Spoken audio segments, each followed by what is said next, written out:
नमस्कार, जय श्री राम। स्वागत है रामचरितमानस पाठ में।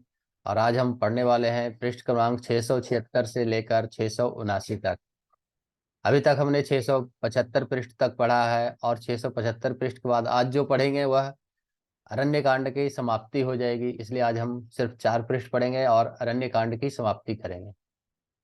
अभी जो प्रसंग चल रहा है उसमें सबरी जी के अनुसार श्री रामचंद्र जी आगे बढ़े हैं और पंपा सरोवर के नजदीक पहुंच गए हैं। वहां का सुंदर रम्य वातावरण देखकर, बहुत ही सुंदर वह सरोवर को देखकर वहां बैठे हैं, स्नान किए हैं और एक पेड़ की छाया में बैठे हैं। नारद जी आए हैं, नारद जी से उनसे बातचीत चल रही है और अब हम उसके आगे का प्रसंग हम पढ़ने वाले हैं।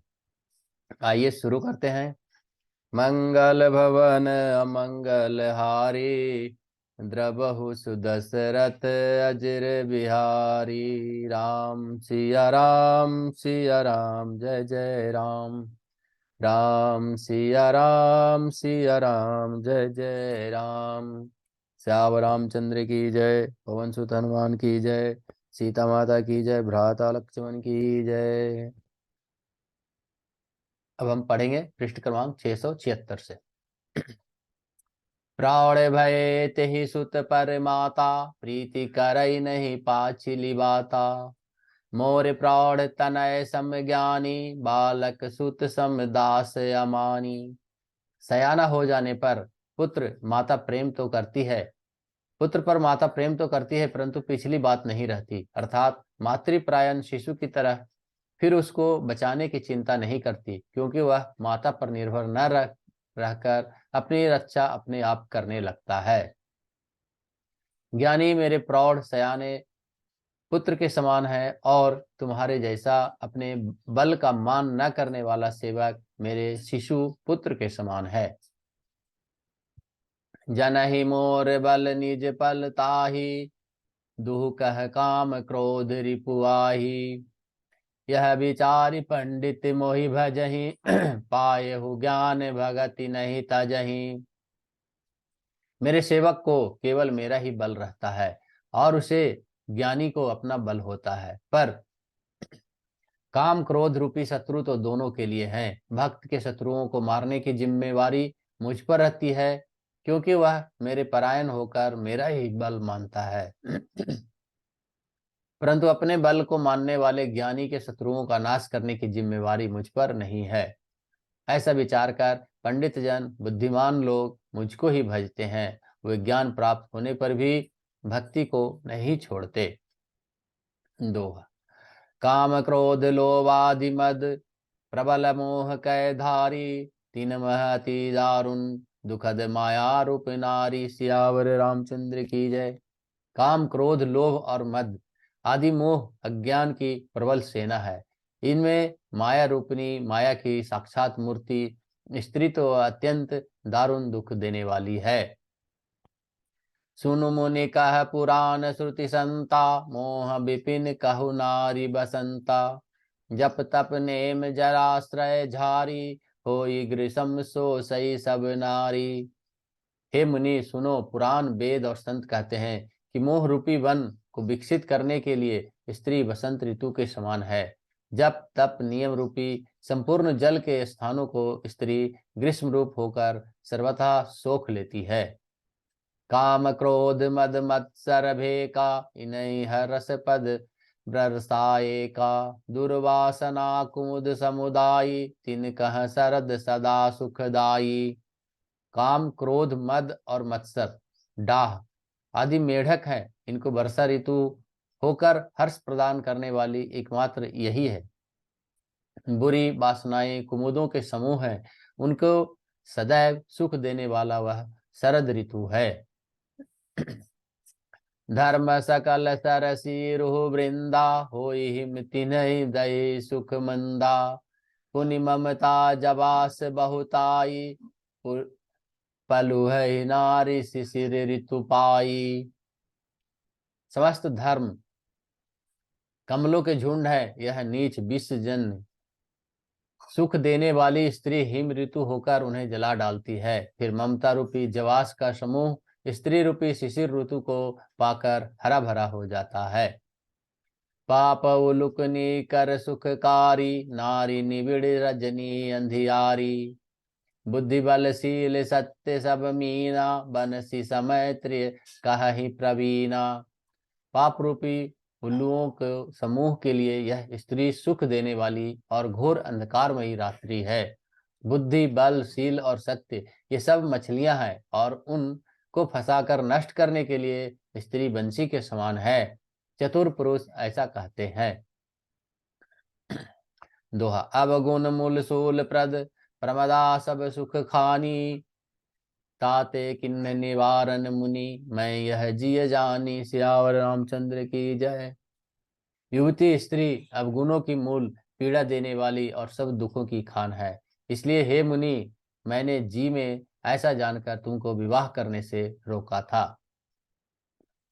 सुनि रघुपति के वचन सुनाए, मुनि तन पुलक नयन भरि आए। कहूँ कवन प्रभु कै असी रीति, सेवक पर ममतारु प्रीति। श्री रघुनाथ जी के सुंदर वचन सुनकर मुनि का शरीर पुलकित हो गया और नेत्र प्रेमाश्रुओं के जल से भर आए। वे मन ही मन कहने लगे, कहो तो किस प्रभु को ऐसी रीति है जिसका सेवक पर इतना ममत्व और प्रेम हो। जे न भजहि अस प्रभु ब्रह्म त्यागी, ज्ञान रंक नर मंदया भागी। पुनि सादर बोले मुनि नारद, सुनहु राम विज्ञान विशारद। जो मनुष्य ब्रह्म को त्याग कर ऐसे प्रभु को नहीं भजते, वे ज्ञान के कंगाल, दुर्बुद्धि और अभागे हैं। फिर नारद मुनि आदर सहित बोले, हे विज्ञान विशारद श्री राम जी, सुनिए। संतन के लक्षण रघुवीरा, कहु नाथ भव भंजन भीरा। सुनि मुनि संतन के गुण कहूँ, जिनते मैं उनके बस रहा हूँ। हे रघुवीर, हे भव है जन्म मरण के भय का नाश करने वाले मेरे नाथ, हे रघुनाथ जी, श्री रामचंद्र जी, अब कृपा कर संतों के लक्षण कहिए। श्री रामचंद्र जी ने कहा, हे मुनि सुनो, मैं संतों के गुणों को कहता हूँ, जिनके कारण मैं उनके बस में रहता हूँ। सट विकार जित अनग अकामा, अचल अकिंचन सुचि सुख धामा। अमित बोध अनीह मित भोगी, सत्य सार कवि कोविद हो जी।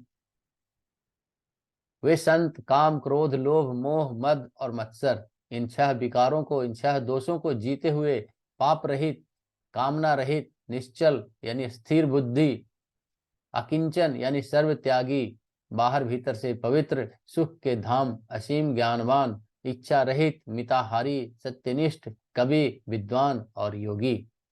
सावधान मानद मदहीना, धीर धर्म गत परम परवीना। सावधान, दूसरों को मान देने वाले, अभिमान रहित, धैर्यवान, धर्म के ज्ञान और आचरण में अत्यंत निपुण।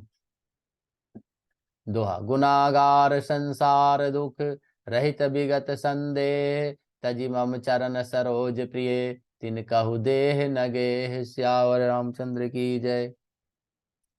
गुणों के घर, संसार के सुख, संसार के दुखों से रहित और संदेहों से सर्वदा छूटे हुए होते हैं। मेरे चरण कमलों को छोड़कर उनको न देह ही प्रिय होता है और न घर ही। निज गुण श्रवण सुनत सकुचाही, पर गुण सुनत अधिक हर साही। सम शीतल नहीं त्याग ही नीति, सरल स्वभाव सब ही सन प्रीति।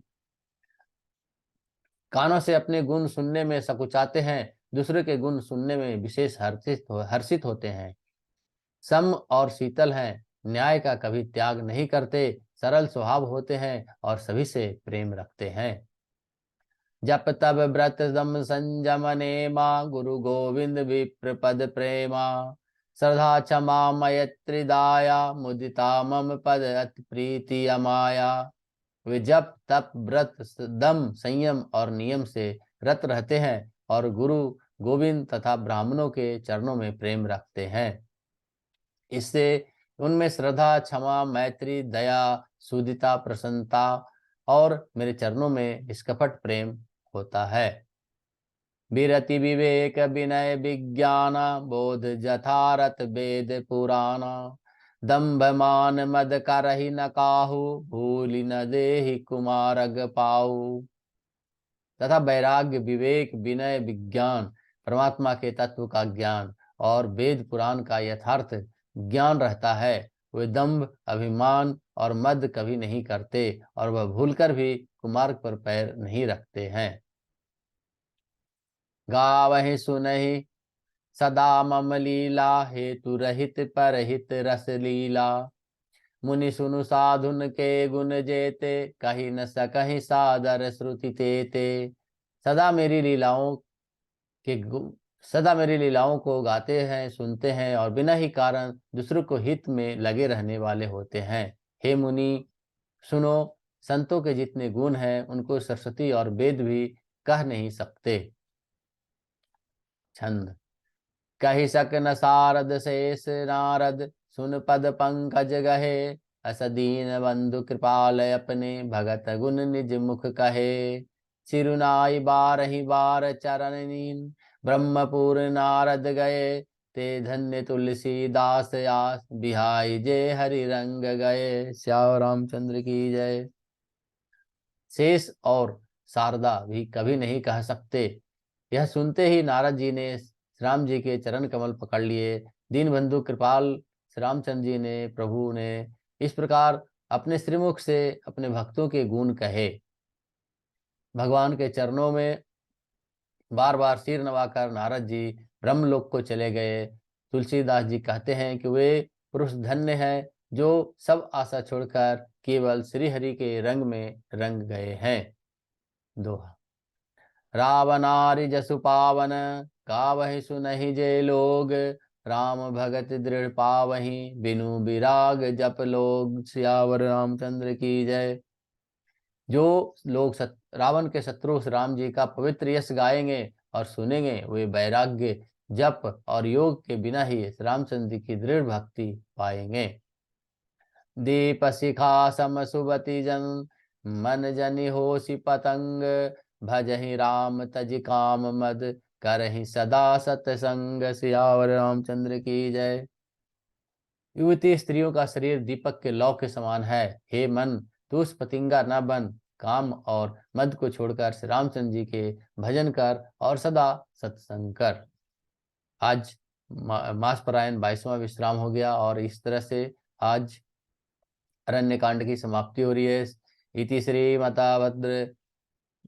इति श्रीमद् रामचरितमानसे सकल कली पुलि विसदंसने तृतीय सोपान समाप्त।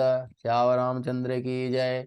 कलयुग के संपूर्ण पापों को विध्वंस करने वाले, नाश करने वाले श्री रामचरितमानस का यह तीसरा सोपान समाप्त हुआ। अरण्य कांड समाप्त। श्याम रामचंद्र की जय। पवन सुत हनुमान की जय। सीता माता की जय। भ्राता लक्ष्मण की जय। मंगल भवन मंगल हारी, द्रबहु सुदशरथ अजर बिहारी। राम सिया राम सिया राम, जय जय राम। राम सिया राम, जय जय राम। धन्यवाद धन्यवाद। जय श्री राम, जय श्री राम, जय श्री राम।